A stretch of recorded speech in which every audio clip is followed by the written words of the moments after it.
conferência de imprensa com Alejandro, Moro, Cañas, o primeiro semifinalista deste Eupago Porto Open. Alejandro, congrats for the win, 3 match points down in the second set tiebreak. First thoughts after this roller coaster? Yeah, from the beginning it was a really close match, no? And I think he played really well. He was doing it during the whole tournament, and today it was an exception. He made really good shots. He was playing mentally really well, and yeah, it was just small details. As you said, these 3 match points. I played so aggressive, I think, in all of them, and I could win it. And then in the third set, it was a little bit, I would not say easier, but I could get that break on the 2-all, and then it was a little bit different. The balls get smaller, and I could hit a little bit harder, and it was a different story. But yeah, every time in the match, it was really close, and congratulate him for the tournament. And yeah, keep going for tomorrow's semifinals. What goes through your mind when you say the first one, then the second, then the third, and you take the first set point? Well, I think in that moment I don't think like I'm saving much points. I'm just thinking like keep going, keep doing it in the way that you're doing it. I don't know. Yeah, I was talking with my coach after the match. We were like thinking if my first thing is to go down the line, go there and don't overthink in that way. No? So yeah, it was just play my game and I could save those match points, and then in the third I think that affected him a little bit, and well, I could get it to my side.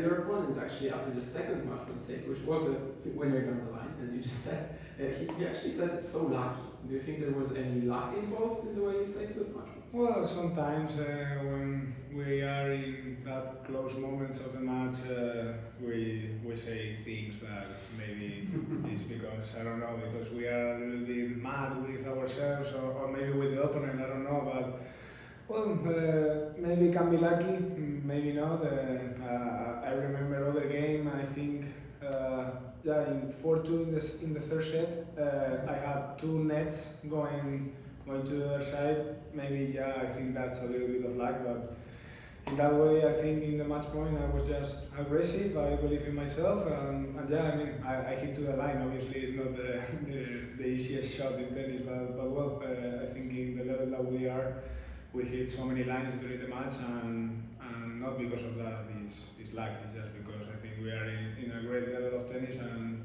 yeah, it was a close moment, and I understand him when he says that, but it was just a close moment. Yeah, even earlier than that, because of course in the first set you kind of had this mental edge that you built up because of winning the tiebreak, but even earlier at 6-4 for 2, I think you broke with this like chase down the drop shot, you barely got your racket on the volley. Do you think like after that he was already maybe a little bit more like dialed down in terms of his aggression, because he started so aggressively on serve, but after that, maybe I think after that break when you pegged him back for the first time, I think that was maybe when the things started changing already. Yeah, maybe in that moment the things changed a little bit, but as I said, he was until the last moment playing really well in the last game.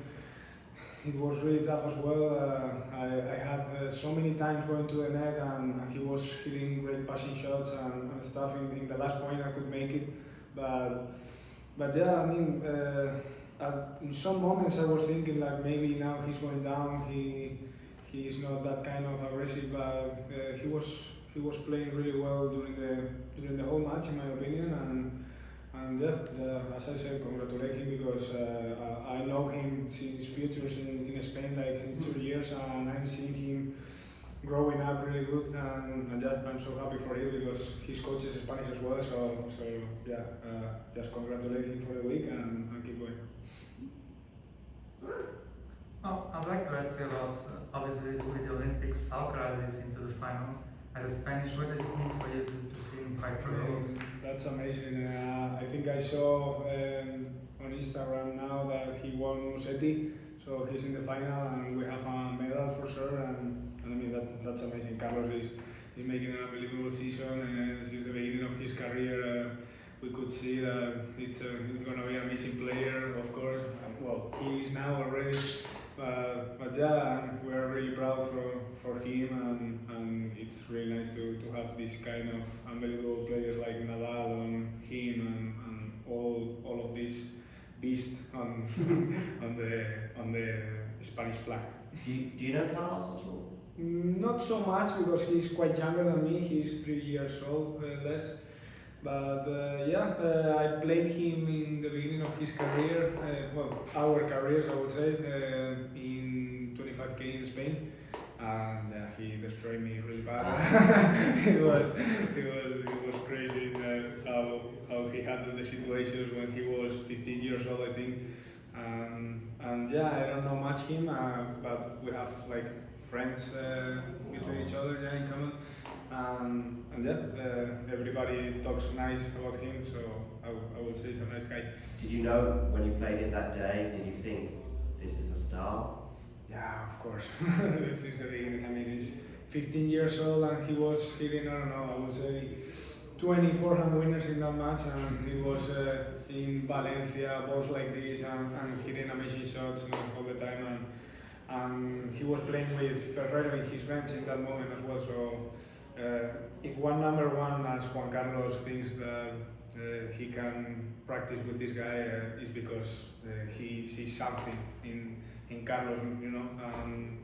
Since the beginning, I think all of us think that he will be an amazing player, and he's showing to all of us. Spain is a clay court country tennis-wise, but the players are doing more and more results on hard courts. Alcaraz, even yourself, you're looking for the fourth final in Portugal. Idanha, Valdelobo and Sintra, all on hard courts. This tournament, of course, also on hard courts. How do you explain that? Did anything change in your country, in your culture? Well, it's true that in Spain we used to have this clay court tradition, but in my opinion, or in my case, I would say, I started to play tennis at 9, and since the beginning I was growing up and practice every day on hardcore. So I would say I feel more confident now on hardcore in like these kind of changes when you play some of the time clay court and then you come back to hardcore. I'm feeling comfortable, I would say. But then best of my results are also on clay court. So I think this is because this kind of spirit or this kind of coaches that we have in Spain show us how is the game in clay court as well. In my opinion, I can mix both of the surface, even grass as well. Every player has a different opinion of this, but in my opinion, most of the players now, this young generation, can play both surfaces. Now I think this is the perfect scenario for you because 3 p.m. you've had lunch, you've had your shower, you can rest, and you're still out there fighting. Urso just saved 10 set points to win the first set against Faria, so I think it's good news for you. Are you going to go and watch a little bit? Now I will focus a little bit more on my recovery, and then I will try to see as much as I can of the match. But I saw just before coming here that it was 7-6 for Ursu, and it's obviously we know it will be a tough match, but this kind of 10 saves in the first set is crazy, no? So for me, if they still play 3 more hours, it would be nice because I play a little longer too. The most important thing is to show to the people and to the crowd that we are also a really nice tennis players, even in the Challenger Tour, that's the most important thing in my opinion. Okay, thank you so much. Thank you. Obrigado.